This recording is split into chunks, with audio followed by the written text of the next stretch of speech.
ಓಂ ಶ್ರೀ ಗುರುಭ್ಯೋ ನಮಃ ಹರಿ ಓಂ ಕಾತ್ಯಾಯನಾಯ ವಿದ್ಮಹೇ ಕನ್ಯಾಕುಮಾರಿ ಧೀಮಹಿ ತನ್ನೋ ದುರ್ಗಿ ಪ್ರಚೋದಯಾತ್. ಓಂ ಶ್ರೀ ಶಿವಂ ಗುರುಭ್ಯೋ ನಮಃ. ಆತ್ಮೀಯ ವೀಕ್ಷಕರಿಗೆಲ್ಲರಿಗೂ ಕೂಡ ಚಂದ್ರಶೇಖರ್ ಮಾಡುವಂತಹ ಅನಂತ ನಮಸ್ಕಾರಗಳು. ಎಲ್ಲರಿಗೂ ಕೂಡ ಜ್ಯೋತಿರ್ಮಯ ನಾಡಿ ಆಸ್ಟ್ರಾಲಜಿ ಯೂಟ್ಯೂಬ್ ಚಾನಲ್ಗೆ ಸ್ವಾಗತವನ್ನು ಬಯಸ್ತಾ, ಈ ದಿನ ನಾವು ವಿಶೇಷವಾಗಿ ಕ್ರೋಧಿನಾಮ ಸಂವತ್ಸರದ ಯುಗಾದಿ ಭವಿಷ್ಯವನ್ನು ತಿಳಿದುಕೊಳ್ಳುವಂತಹ ಒಂದು ಪ್ರಯತ್ನವನ್ನು ಮಾಡೋಣ. ಮಿಥುನ ರಾಶಿಯವರ ಒಂದು ವಿಚಾರವಾಗಿ. ಇನ್ನು ನಾಡಿ ಜ್ಯೋತಿಷ್ಯದ ಪ್ರಕಾರ ಮಿಥುನ ರಾಶಿಯವರಿಗೆ ಯಾವ ವಿಚಾರದಲ್ಲಿ ಶುಭ ಫಲ ಇರುವಂಥದ್ದು ಮತ್ತು ಯಾವ ವಿಚಾರದಲ್ಲಿ ಅಶುಭ ಫಲ ಅಥವಾ ಮಿಶ್ರ ಫಲ ಇರುವಂತಹ ಒಂದು ಸಾಧ್ಯತೆ ಇರುತ್ತೆ. Precautions is better then cure. ಯಾವ ವಿಚಾರದಲ್ಲಿ ಅವರು ಪ್ರಿಕಾಷನ್ಸ್ ಅನ್ನು ತೆಗೆದುಕೊಳ್ಬೇಕು ಅನ್ನುವಂಥದ್ದು ಗೋಚಾರ ಸೂಚಿತ ಫಲಗಳನ್ನು ತಿಳಿದುಕೊಳ್ಳುವಂತಹ ಒಂದು ಪ್ರಯತ್ನವನ್ನು ಮಾಡೋಣ. ಇನ್ನು ಈ ಒಂದು ಫಲಗಳು ದಿನಾಂಕ 9/4/2024ರಿಂದ 29/3/2025 ಕೂಡ ಶ್ರೀ ಕ್ರೋಧಿನಾಮ ಸಂವತ್ಸರದ ಯುಗಾದಿ ಭವಿಷ್ಯ ಆಗಿರ್ತಕ್ಕಂಥದ್ದು. ಇನ್ನು ಈ ಫಲಗಳೆಲ್ಲವೂ ಕೂಡ ಗೋಚಾರ ಸೂಚಿತ ಫಲಗಳಾಗಿರುತ್ತೆ ಹೊರತು ಯಾರೊಬ್ಬರ ಪ್ರತ್ಯೇಕ ಜಾತಕದ ಭವಿಷ್ಯ ಅಲ್ಲ ಅನ್ನುವಂತಹ ಒಂದು ವಿಚಾರಗಳನ್ನು ವೀಕ್ಷಕರು ಅರ್ಥ ಮಾಡ್ಕೊಳ್ಬೇಕಾಗುತ್ತೆ. ಇನ್ನು ಅವರು ಪ್ರತ್ಯೇಕವಾಗಿ ಅವರ ಒಂದು ಸ್ವಂತ ವಿಚಾರಗಳನ್ನು ತಿಳ್ಕೊಬೇಕು ಅನ್ನುವಂತಹ ಆಸಕ್ತಿ ಉಳ್ಳಂಥವರು ಪ್ರತ್ಯೇಕವಾಗಿ ಅವರ ಒಂದು ಜಾತಕವನ್ನು ವಿಶ್ಲೇಷಣೆ ಮಾಡಿಸ್ಕೊಂಡು ತೋರಿಸ್ಕೊಳೋದ್ರಿಂದ ಅವ್ರಿಗಿನ್ನೂ ಹೆಚ್ಚಿನ ರೀತಿಯಲ್ಲಿ ಯಾವುದರಲ್ಲಿ ಒಳ್ಳೆಯ ಒಂದು ಫಲಗಳು ಮತ್ತು ಯಾವ ವಿಚಾರದಲ್ಲಿ ಅವರು ಎಚ್ಚರಿಕೆಗಳನ್ನು ವಹಿಸಬೇಕು ಅನ್ನುವಂತಹ ಒಂದು ವಿಚಾರಗಳನ್ನು ತಿಳ್ಕೊಳ್ಳಿಕ್ಕೆ ಸಾಧ್ಯ ಆಗುತ್ತೆ ಅನ್ನುವಂತಹ ಒಂದು ವಿಚಾರವನ್ನು ನಾವು ತಿಳ್ಕೊಳ್ಬೇಕಾಗುತ್ತೆ. ಇನ್ನು ಮಿಥುನ ರಾಶಿಯವರಿಗೆ ನೋಡಿ, ಗುರುಬಲ. ಇನ್ನು ನಾವು ಪ್ರಮುಖವಾಗಿ ಗುರು, ಶನಿ ಮತ್ತು ರಾಹು ಮತ್ತು ಕೇತು ಗ್ರಹರ ಒಂದು ಗೋಚಾರ ಫಲಗಳ ರೀತಿಯ ನಾವು ವರ್ಷ ಭವಿಷ್ಯವನ್ನು, ಯುಗಾದಿ ಭವಿಷ್ಯವನ್ನು ತಿಳ್ಕೊಳ್ಳಿಕ್ಕೆ ಸಾಧ್ಯ ಆಗುತ್ತೆ. ಇನ್ನು ಮಿಥುನ ರಾಶಿಯವರಿಗೆ ಒಟ್ಟಾರೆ ಗುರುಗ್ರಹರು 12ನೇ ಮನೆಯಲ್ಲಿ ಸ್ಥಿತರಾಗಿರೋದ್ರಿಂದ ಅವ್ರಿಗೆ ಗುರುಬಲ ಕಡಿಮೆ ಇರುತ್ತೆ.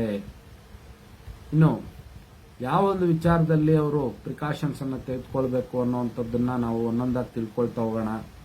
ಇನ್ನು 9ನೇ ಮನೆಯಲ್ಲಿ ಶನಿಗ್ರಹರ ಒಂದು ಪ್ರಭಾವ ಇರುವಂಥದ್ದು. ಇನ್ನು 4ನೇ ಮನೆಯಲ್ಲಿ ಕೇತು ಗ್ರಹರ ಒಂದು ಪ್ರಭಾವ, 10ನೇ ಮನೆಯಲ್ಲಿ ರಾಹುಗ್ರಹರ ಒಂದು ಪ್ರಭಾವ ಇರುವಂಥದ್ದು. ನೋಡಿ, ಗುರುಗ್ರಹರ ಒಂದು ವಿಚಾರಗಳನ್ನು ಮೊದಲನೇದಾಗಿ ತಿಳ್ಕೊಳ್ಳೋಣ. ಯಾವ ಒಂದು ವಿಚಾರಗಳಲ್ಲಿ ಅವರು ಪ್ರಿಕಾಷನ್ಸ್ ಅನ್ನು ತೆಗೆದುಕೊಳ್ಬೇಕು. ನೋಡಿ, ಹಣಕಾಸಿನ ವಿಚಾರದಲ್ಲಿ ಮೋಸ ಹೋಗುವಂತಹ ಒಂದು ಸಾಧ್ಯತೆಗಳು ಅತಿ ಹೆಚ್ಚು ಮಿಥುನ ರಾಶಿಯವರಿಗೆ 2024-25ರಲ್ಲಿ ನಡೆಯುವಂತಹ ಒಂದು ಸಾಧ್ಯತೆ ಇರುತ್ತೆ. ಅದು ಬಹಳ ನಂಬಿಕಸ್ಥ ಜನಗಳಿಂದ. ಆದ್ದರಿಂದ ಯಾರನ್ನು ಕೂಡ ಮಿಥುನ ರಾಶಿಯವರು ಬಹಳ ಹೆಚ್ಚಿನ ರೀತಿಯಲ್ಲಿ ನಂಬಲಿಕ್ಕೆ ಹೋಗಬಾರ್ದು, ವಿಶೇಷವಾಗಿ ಹಣಕಾಸಿನ ಒಂದು ವಿಚಾರದಲ್ಲಿ.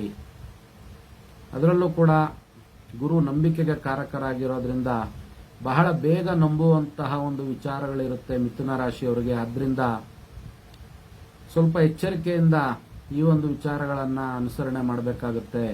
ಇನ್ನು ಯಾವುದೇ ಕಾರಣಕ್ಕೂ ಕೂಡ ಸ್ನೇಹಿತರಿಗಾಗಲಿ, ಬಂಧುಗಳಿಗಾಗಲಿ, ನೆಂಟರಿಷ್ಟರಿಗಾಗಲಿ ಹಣಕಾಸಿನ ಒಂದು ವಿಚಾರದಲ್ಲಿ ಅವರು ಶೂರಿಟಿಗಳನ್ನು ಕೊಡುವುದಕ್ಕಾಗಲಿ ಅಥವಾ ಗ್ಯಾರಂಟಿಗಳನ್ನು ಕೊಡುವುದಕ್ಕಾಗಲಿ ಹೋಗ್ಲೇಬಾರ್ದು. ಈ ಒಂದು ವರ್ಷ ಬಹಳಷ್ಟು ಎಚ್ಚರಿಕೆಯಿಂದ ಇರಬೇಕಾಗುತ್ತೆ. ಕಾರಣ, ಗುರು 12ನೇ ಮನೆಯಲ್ಲಿ ಸಂಚಾರ ಆಗುವಂತಹ ಒಂದು ಸಮಯದಲ್ಲಿ ಬಹಳ ಹಣಕಾಸಿನ ಒಂದು ವಿಚಾರದಲ್ಲಿ ಗುರು ಧನಕಾರಕ. ಆದ್ದರಿಂದ ನಂಬಿಕೆಯಿಂದ ದ್ರೋಹ ಆಗುವಂತಹ ಒಂದು ಸಾಧ್ಯತೆಗಳು ಅತಿ ಹೆಚ್ಚಾಗಿರುತ್ತೆ. ವ್ಯಯಸ್ಥಾನ. ಆದ್ದರಿಂದ ನಂಬಿಕಸ್ಥ ವ್ಯಕ್ತಿಗಳಿಂದಲೇ ಮೋಸ ಹೋಗುವಂತಹ ಒಂದು ಸಾಧ್ಯತೆಗಳು ಅತಿ ಹೆಚ್ಚು. ಅದರಲ್ಲೂ ಕೂಡ ಗುರು ರಿಲೇಷನ್ಸ್ಗೆ ಕಾರಕ ಆಗ್ತಾರೆ. ಅಥವಾ ಇವರು ನಾವು ಒಳ್ಳೆಯವರು ಅನ್ನಿಸ್ಕೊಳ್ಬೇಕು ಅನ್ನುವಂತಹ ಒಂದು ಗುಣವನ್ನು ಕೂಡ ಗುರುಗ್ರಹರು ಕೊಡೋದ್ರಿಂದ ಇವರು ನಾವು ಒಳ್ಳೆಯವರು ಅನಿಸ್ಕೊಬೇಕು ಅನ್ನುವಂತಹ ಒಂದು ಕಾರಣದಿಂದ ಮೋಸ ಹೋಗುವಂತಹ ಒಂದು ಸಾಧ್ಯತೆಗಳು ಮಿಥುನ ರಾಶಿಯವರಿಗೆ ಅತಿ ಹೆಚ್ಚಾಗಿ ಒಲಿದು ಬರುತ್ತೆ. ಆದ್ದರಿಂದ ಈ ಒಂದು ವಿಚಾರದಲ್ಲಿ ಸ್ವಲ್ಪ ಎಚ್ಚರಿಕೆಯನ್ನು ವಹಿಸಬೇಕಾಗುತ್ತೆ. ಇನ್ನು ಆರೋಗ್ಯದ ವಿಚಾರಕ್ಕೆ ಸಂಬಂಧಪಟ್ಟ ಹಾಗೆ ನೋಡಿ, ಎಡಗಣ್ಣು ಮತ್ತು ಕಾಲುಗಳ ಒಂದು ಆರೋಗ್ಯ, ಈ ಒಂದು ವಿಚಾರಗಳಲ್ಲಿ ಸ್ವಲ್ಪ ಎಚ್ಚರಿಕೆಯನ್ನು ವಹಿಸಬೇಕಾಗುತ್ತೆ. ಅದೇ ರೀತಿ ನೋಡಿ, ಹೊಟ್ಟೆಗೆ ಸಂಬಂಧಪಟ್ಟಂತಹ ಆರೋಗ್ಯದಲ್ಲೂ ಕೂಡ ಸ್ವಲ್ಪ ಎಚ್ಚರಿಕೆಯನ್ನು ವಹಿಸಬೇಕಾಗುತ್ತೆ. ಹೊಟ್ಟೆ ನೋವಿನ ಸಮಸ್ಯೆ, ಇನ್ನು ಬೆಡ್ ಕಂಫರ್ಟ್ಸ್ ಸ್ವಲ್ಪ ಕಡಿಮೆ ಇರುತ್ತೆ. ನಿದ್ರಾಹೀನತೆ ಇವರನ್ನು ಕಾಡುವಂತಹ ಒಂದು ಸಾಧ್ಯತೆ, ಕಫ ಸಂಬಂಧಿ ಬಾಧೆಗಳು ಇವರನ್ನು ಬಾಧಿಸುವಂತಹ ಒಂದು ವಿಚಾರಗಳಿರುತ್ತೆ. ಆದ್ರಿಂದ ಈ ಒಂದು ವಿಚಾರಗಳಲ್ಲಿ ಸ್ವಲ್ಪ ಎಚ್ಚರಿಕೆಯನ್ನು ವಹಿಸಬೇಕಾಗುತ್ತೆ. ಇನ್ನು ಪರಿಹಾರಾರ್ಥವಾಗಿ ಪ್ರತಿ ಗುರುವಾರ ರಾಘವೇಂದ್ರ ಸಾರ್ವಭೌಮರನ್ನ ಆರಾಧನೆ ಮಾಡೋದ್ರಿಂದ ಅಥವಾ ಅವರು ನಂಬಿರತಕ್ಕಂತಹ ಗುರುದೇವತಾ ಸ್ವರೂಪರು, ಗುರುಸ್ವರೂಪ ದೇವತೆಗಳನ್ನು ಆರಾಧನೆ ಮಾಡೋದ್ರಿಂದ ಸಾಯಿಬಾಬಾ ಆಗ್ಬೋದು, ಅಥವಾ ಅವರವರ ಮನೋಅಭಿಷ್ಟಕ್ಕೆ ತಕ್ಕಂತೆ ಗುರುಗಳನ್ನು ಆರಾಧನೆ ಮಾಡ್ಕೊಂಡು ಬಂದಿರತಕ್ಕಂತಹ ಒಂದು ವಿಶೇಷಗಳಿರುತ್ತೆ.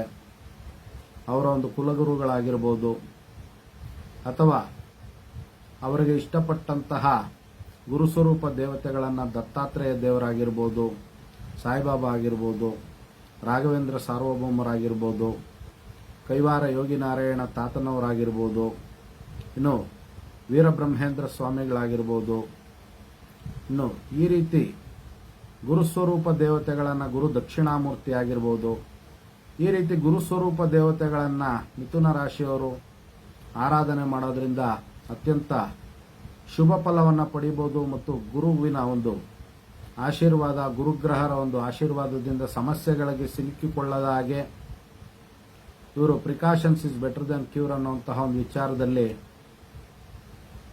ಸ್ವಲ್ಪ ಸಮಸ್ಯೆಯಿಂದ ಹೊರಬರೋದಕ್ಕೆ ಸಾಧ್ಯ ಆಗುತ್ತೆ. ಅದೇ ರೀತಿ ಶನಿಗ್ರಹರ ಒಂದು ಪ್ರಭಾವ ನೋಡಿ, ಶನಿಗ್ರಹರು 9ನೇ ಮನೆಯಲ್ಲಿ ಸ್ಥಿತರಾಗಿರೋದ್ರಿಂದ ಇವರು ಪಿತ್ರಾರ್ಜಿತ ಆಸ್ತಿಯ ಒಂದು ವಿಚಾರಗಳಲ್ಲಿ ಜಯವನ್ನು ಹೊಂದುವಂತಹ ಒಂದು ಸಾಧ್ಯತೆಗಳು ಅತಿ ಹೆಚ್ಚಾಗಿರುತ್ತೆ. ಪೂರ್ವಿಕರ ಒಂದು ಆಸ್ತಿ ಇವರಿಗೆ ಒಲಿದು ಬರುವಂತಹ ಒಂದು ಸಾಧ್ಯತೆಗಳು ಮಿಥುನ ರಾಶಿಯವರಿಗೆ ಅತಿ ಹೆಚ್ಚಾಗಿರುತ್ತೆ. ಅದೇ ರೀತಿ ಪುಣ್ಯಕ್ಷೇತ್ರಗಳ ಒಂದು ಸಂದರ್ಶನವನ್ನು ಮಾಡುವಂತಹ ಒಂದು ವಿಚಾರಗಳು ಅತಿ ಹೆಚ್ಚಾಗಿರ್ತಕ್ಕಂಥದ್ದು ಮಿಥುನ ರಾಶಿಯವರಿಗೆ. ಇನ್ನು ದಾನ ಧರ್ಮ ಮಾಡುವಂತಹ ಒಂದು ವಿಚಾರದಲ್ಲೂ ಕೂಡ ಅವರಿಗೆ ಅನುಕೂಲಗಳಾಗುವಂತಹ ಒಂದು ಸಾಧ್ಯತೆಗಳು ಅತಿ ಹೆಚ್ಚಾಗಿರುತ್ತೆ. ವಿನಾಕಾರಣ ದೂರ ಪ್ರಯಾಣಗಳನ್ನು ಬೆಳೆಸುವಂತಹ ಒಂದು ಸಾಧ್ಯತೆಗಳಿರುತ್ತೆ. ಅದರಿಂದ ಆಯಾಸ ಮತ್ತು ಸ್ವಲ್ಪ ರೀತಿಯಾಗಿ ದೇಹಬಾಧೆ ಉಂಟಾಗುವಂತಹ ಒಂದು ಸಾಧ್ಯತೆ ಇರುತ್ತೆ. ಇನ್ನು ಪಿತೃವಿನ ಆರೋಗ್ಯದಲ್ಲಿ ಏರುಪೇರಾಗುವಂತಹ ಒಂದು ಸಾಧ್ಯತೆಗಳು, ಹಳೆಯ ಒಂದು ವ್ಯಾಧಿಗಳೇನಾದರೂ ಇದ್ರೆ ಉಲ್ಬಣ ಆಗುವಂಥದ್ದು ಹೆಚ್ಚಾಗುವಂಥದ್ದು, ತಂದೆಯ ಒಂದು ಆರೋಗ್ಯದಲ್ಲಿ ಏರುಪೇರು ಉಂಟಾಗುವಂತಹ ಒಂದು ಸಾಧ್ಯತೆಗಳು ಮಿಥುನ ರಾಶಿಯವರಿಗೆ ಅತಿ ಹೆಚ್ಚಾಗಿ ಇರುವಂಥದ್ದು. ಆದ್ದರಿಂದ ಶಿವನ ಒಂದು ಆರಾಧನೆ ಮಾಡೋದ್ರಿಂದ, ವಿಶೇಷವಾಗಿ ಸೂರ್ಯಗ್ರಹರ ಒಂದು ಆರಾಧನೆ ಮಾಡೋದ್ರಿಂದ ಇವರ ಒಂದು ತಂದೆಯ ಒಂದು ಆರೋಗ್ಯಕ್ಕೆ ಬಹಳಷ್ಟು ಅನುಕೂಲ ಆಗುವಂತಹ ಒಂದು ಸಾಧ್ಯತೆಗಳು ಅತಿ ಹೆಚ್ಚಾಗಿರುತ್ತೆ.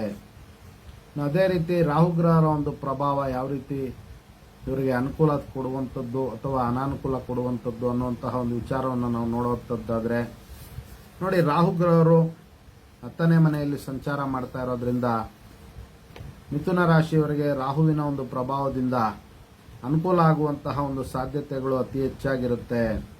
ಉದ್ಯೋಗ ಮತ್ತು ವ್ಯಾಪಾರ ವ್ಯವಹಾರಗಳಲ್ಲಿ ಅತ್ಯಂತ ಪ್ರಗತಿ ಆಗುವಂತಹ ಒಂದು ಸಾಧ್ಯತೆಗಳು, ಇನ್ನು ಅವರ ಉದ್ಯೋಗದಲ್ಲಿ ಬಡ್ತಿ ಕೂಡ ಬರುವಂತಹ ಒಂದು ಸಾಧ್ಯತೆಗಳು ಅತಿ ಹೆಚ್ಚಾಗಿರುತ್ತೆ.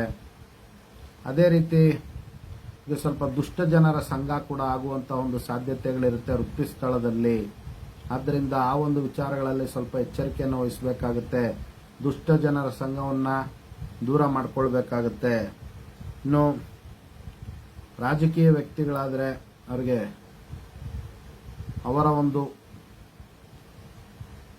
ಚೌಕಟ್ಟಿನಲ್ಲಿ ಅಧಿಕಾರ ಪ್ರಾಪ್ತಿಯಾಗುವಂತಹ ಒಂದು ಸಾಧ್ಯತೆಗಳು, ಇನ್ನು ಆಭರಣಗಳ ಖರೀದಿ ಮಾಡುವಂತಹ ಒಂದು ಸಾಧ್ಯತೆಗಳು ಅತಿ ಹೆಚ್ಚಾಗಿರುತ್ತೆ. ಆಸ್ತಿಯನ್ನು ಮಾಡುವಂತಹ ಒಂದು ಯೋಗ ರಾಹುವಿನ ಒಂದು ಪ್ರಭಾವದಿಂದ ಬರುವಂತಹ ಒಂದು ಸಾಧ್ಯತೆಗಳು ಅತಿ ಹೆಚ್ಚಾಗಿರುತ್ತೆ. ಇನ್ನು ಕೇತುವಿನ ಒಂದು ಪ್ರಭಾವದಿಂದ ನೋಡಿ, ತಾಯಿಯ ಆರೋಗ್ಯದಲ್ಲೂ ಕೂಡ ಸ್ವಲ್ಪ ಏರುಪೇರಾಗುವಂತಹ ಒಂದು ಸಾಧ್ಯತೆಗಳು ಅತಿ ಹೆಚ್ಚಾಗಿರ್ತಕ್ಕಂಥದ್ದು. ಇನ್ನು ತಾಯಿಗೆ ಸಂಬಂಧಪಟ್ಟಂತಹ ಆಸ್ತಿಯ ಒಂದು ವಿಚಾರದಲ್ಲಿ ವಾದ ವಿವಾದಗಳು ಬರುವಂತಹ ಒಂದು ಸಾಧ್ಯತೆಗಳು ಅತಿ ಹೆಚ್ಚಾಗಿರುತ್ತೆ. ಇನ್ನು ವಾಹನದ ಒಂದು ವಿಚಾರದಲ್ಲಿ ಸ್ವಲ್ಪ ಕಿರಿಕಿರಿ ಮತ್ತು ಮಾನಸಿಕ ಅಶಾಂತಿ ಉಂಟಾಗುವಂತಹ ಒಂದು ಸಾಧ್ಯತೆಗಳಿರುತ್ತೆ. ಆದ್ದರಿಂದ ಗಣಪತಿಯ ಒಂದು ಆರಾಧನೆ ಮಾಡೋದ್ರಿಂದ ಮಿಥುನ ರಾಶಿಯವರಿಗೆ ಇನ್ನೂ ಹೆಚ್ಚಿನ ಶುಭ ಫಲವನ್ನು ಪಡಿಬಹುದಾಗಿರುತ್ತೆ. ಒಟ್ಟಾರೆ ಮಿಥುನ ರಾಶಿಯವರು ಗಣಪತಿಯ ಆರಾಧನೆ ಮತ್ತು ಶಿವನ ಆರಾಧನೆ ಮಾಡೋದ್ರಿಂದ ಅತ್ಯಂತ ಶುಭ ಫಲವನ್ನ ಈ ಒಂದು ಕ್ರೋಧಿನಾಮ ಸಂವತ್ಸರದಲ್ಲಿ ಪಡಿಬಹುದಾಗಿರುತ್ತೆ. ಇದಿಷ್ಟು ಕೂಡ ಸಂಕ್ಷಿಪ್ತವಾಗಿ ಮಿಥುನ ರಾಶಿಯವರ ಒಂದು ವಾರ್ಷಿಕ ಯುಗಾದಿ ಭವಿಷ್ಯ ಆಗಿರ್ತಕ್ಕಂಥದ್ದು. ಎಲ್ಲರೂ ಕೂಡ ನಮ್ಮ ಫೇಸ್ಬುಕ್ ಪೇಜನ್ನು ಲೈಕ್ ಮಾಡಿ, ಯೂಟ್ಯೂಬ್ ಚಾನಲ್ಗೂ ಕೂಡ ಸಬ್ಸ್ಕ್ರೈಬ್ ಮಾಡ್ಕೊಳ್ಳಿ ಅಂತ ಕೇಳ್ಕೊಳ್ತಾ, ಇನ್ನು ಎಲ್ಲರಿಗೂ ಕೂಡ ಜಗನ್ಮಾತೆಯ ದಿವ್ಯ ಆಶೀರ್ವಾದ ಇರಲಿ ಅಂತ ಮತ್ತೊಮ್ಮೆ ನನ್ನ ಆರಾಧ್ಯ ದೇವತೆ ಲಲಿತಾಂಬಿಕೆಯ ಬಳಿ ಪ್ರಾರ್ಥನೆ ಸಲ್ಲಿಸುತ್ತಾ, ಸರ್ವೇ ಜನಃ ಸುಖಿನೋ ಭವಂತು, ಸಮಸ್ತ ಸನ್ಮಂಗಳಾನಿ ಭವಂತು, ಶುಭಮಸ್ತು.